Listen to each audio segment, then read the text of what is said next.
Hello, ako si Kenny Gacosta, news writer and reporter. Madali akong mag-adapt sa environment. Also, kapag may kailangan gawin, hindi pwedeng hindi magagawa yan. Lahat yan may paraan. Mabilis lang uminit ang ulo ko. Kapag may narinig akong maingay, naiinis din ako. Medyo matakaw din akong kumain. The best. Sobrang mahaba yung pasensya niya pag nagtuturo ng mga dapat namin matutunan sa work, ganun. Tawag ka lang talagang mag-iingi na sobra kasi nakaka-distract nga naman yung pag oras ng work. Si Ma'am Kens masipag tsaka maaasahan. So, very understanding siya, saka willing siyang i-share yung mga experience niya sa amin para matuto kami lalo. Very understanding, tsaka willing i-share ang experience para matuto ang iba. Ako po si Jonah Bakiran, news writer, reporter. Siguro yung yung good trait ko, magaling ako makisama. Pero ang bad trait ko naman, malilimutin ako. Sobra, as in, kailangan ika-calendar ko na lahat.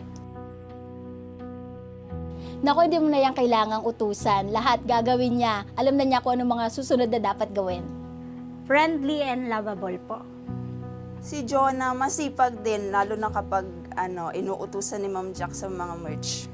Very dependable po siya, parang ate namin. Masipag. Wow. Magandang buhay mga ka-Yusik! Ako si Rosemary Miranda, news writer and reporter. Tingin ko napaka-approachable ko naman na tao. Mabilis akong pakisamahan, basta mabuti yung pakikitungo sa akin ng isang tao. Yun nga lang, mabilis maubos yung social battery ko. Kaya kapag kahit kinakausap pa ako ng isang tao, nananahimik na lang ako sa gilid. Alam na nila kung bakit. Madali siyang turuan.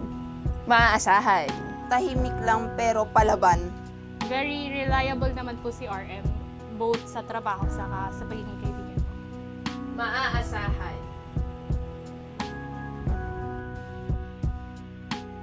Hi, I'm Nikki Dela Cruz, station admin. Hindi ako mabilis sumuko tsaka strong independent woman. Pero mabilis ako mairita tsaka mabilis din maubos yung social battery. Nako, lahat magagawa niyan. Sa takdang oras, pag sinabi mo ito ang due date, bago ang due date, tapos na niya lahat ng gawain niya. On fleek. Si ma'am, siya mabilis siyang mahila kapag gastos ang pag-uusapan natin. Maaasahan po siya, madiskarte saka responsable. Madiskarte at maaasahan. Wow.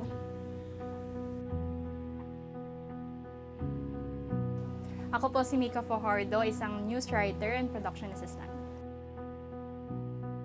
Isa sa mga good traits ko po ay I have a positive mindset sa buhay po. Isa sa mga bad traits ko po, tamad po ako minsan, saka madali po ako mainis. Maliksi! Lahat kaya niyang gawin ng mabilisan. Masayahin. Good friend siya, saka good influence, mabilis ding matakbuhan. Lagi siyang go sa mga press con coverage. Mabilis siyang matakbuhan at good friend. Happy National Women's Month!